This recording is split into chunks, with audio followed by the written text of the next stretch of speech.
कभी कभी बुरी आदतें जाती नहीं लोगों की, तो उसके लिए उनकी डेंटिंग पेंटिंग करवानी पड़ती है कायदे से। उत्तर प्रदेश में योगी आदित्यनाथ सरकार द्वारा भाईजानों और उनके सरगनाओं की डेंटिंग पेंटिंग से यदि किसी का सेकुलर हृदय द्रवित हो उठा हो तो उन्हें ये पूरा वीडियो अवश्य देखना चाहिए। ये कहानी है गाजियाबाद जनपद में मसूरी नामक स्थान की। साल था 2012 का। तब यूपी में समाजवादी पार्टी की सरकार हुआ करती थी। मुख्यमंत्री थे अखिलेश यादव और सुपर चीफ मिनिस्टर थे आजम खान। मुर्गी चोरी के आरोपी आजम खान, जो हाल ही में जमानत पर छूट कर आए हैं और मीडिया उन्हें फिर से हीरो बनाने में लगा है। खैर, मसूरी में एक भाईजान अवैध बूचड़ खाना चलाया करते थे। प्रशासन ने एक दिन बूचड़ खाना हटाने का आदेश दे दिया। बस इतनी सी बात थी। चूंकि सरकार अपनी थी, इसलिए डरने की कोई बात नहीं थी। कुछ दिन बाद ही जुमे से ठीक पहले रेलवे लाइन पर आसमानी किताब के कुछ फटे हुए पन्ने मिले। इन पर उर्दू में गालियां लिखी हुई थीं। देखते ही देखते सड़कें जाम कर दी गईं। कारों और बसों के शीशे तोड़े जाने लगे। कार और बसों में बैठे पुरुषों को पीटा जाने लगा। महिलाओं के साथ दुर्व्यवहार किया गया। यूपी पुलिस चुपचाप तमाशा देखती रही।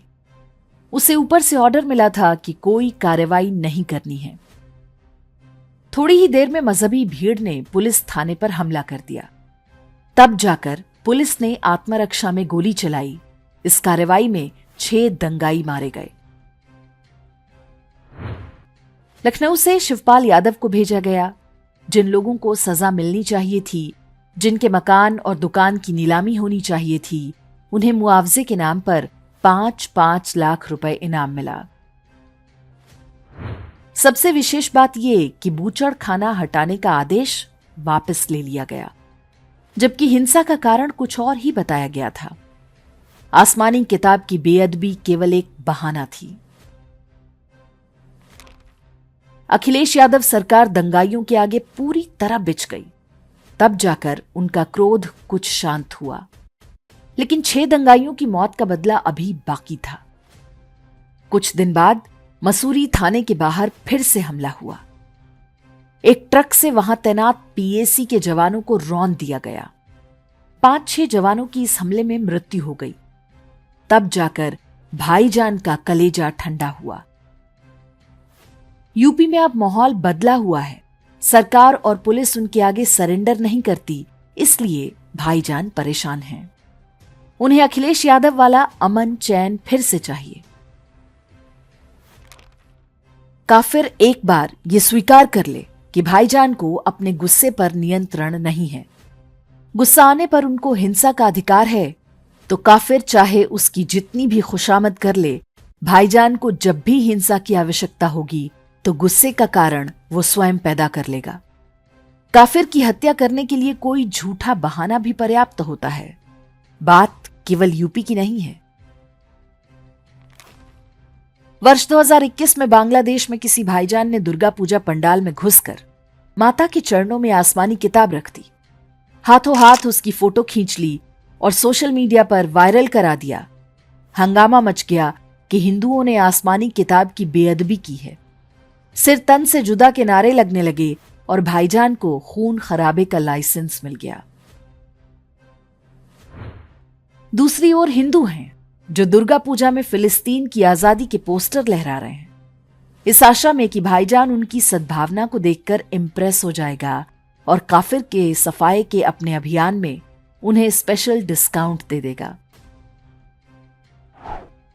वर्ष 2005 में डेनमार्क के एक समाचार पत्र ने किसी तथाकथित अल्लाह के कार्टून छाप दिए थे। उस पर भी विश्व भर के भाईजानों को गुस्सा आ गया था। जिन कार्टूनों पर विवाद था, उनमें से 2 जो सबसे अधिक अपमानजनक थे, वे वास्तव में अखबार के कार्टूनिस्टों ने नहीं बनाए थे। मौलवियों ने अपनी ओर से कुछ लाइनें जोड़ दी थीं ताकि गुस्सा होने के लिए पर्याप्त कारण पैदा किया जा सके। भारत हो, बांग्लादेश हो, डेनमार्क हो या धरती का कोई भी कोना। आसमानी किताब की बेअदबी का बहाना भाईजान की पुरानी रणनीति है। आई लव मुंबई के पोस्टर किसी प्रेमी नहीं बल्कि उसी शैतानी रणनीति की उपज हैं। इसलिए इन्हें सार्वजनिक स्थानों पर लगाया जा रहा है। किसी ने गलती से भी हाथ लगा दिया तो उन्हें हिंसा करने का लाइसेंस मिल जाएगा। बीते कुछ वर्ष में भारत थोड़ा सा बदला है। उत्तर प्रदेश के सौभाग्य से योगी आदित्यनाथ जैसा मुख्यमंत्री है, लेकिन न्यायपालिका, अफसरशाही और मीडिया की मानसिकता अभी भी वही पुरानी है। उन्हें अब भी लगता है कि भाईजान की खुशामद करते रहेंगे तो वो गुस्सा नहीं होंगे। ये गांधीवादी मानसिकता जब तक भारतीय शासन तंत्र पर हावी रहेगा, हिंदू मारे जाते रहेंगे।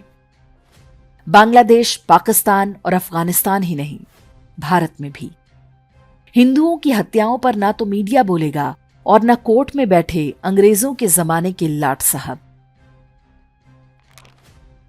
ये लड़ाई भारत के सामान्य हिंदुओं की है।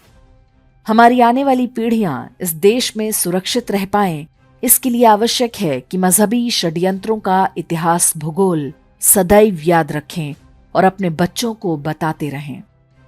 उन्हें बताते रहें कि ये लोकल नहीं, ग्लोबल समस्या है। भाईजानों के गुस्से का उत्तर प्रदेश में पुख्ता इलाज हो रहा है। आगे भी ऐसा होता रहे, इसके लिए हमें एकजुट रहना होगा और कोई दूसरा विकल्प हमारे पास नहीं है।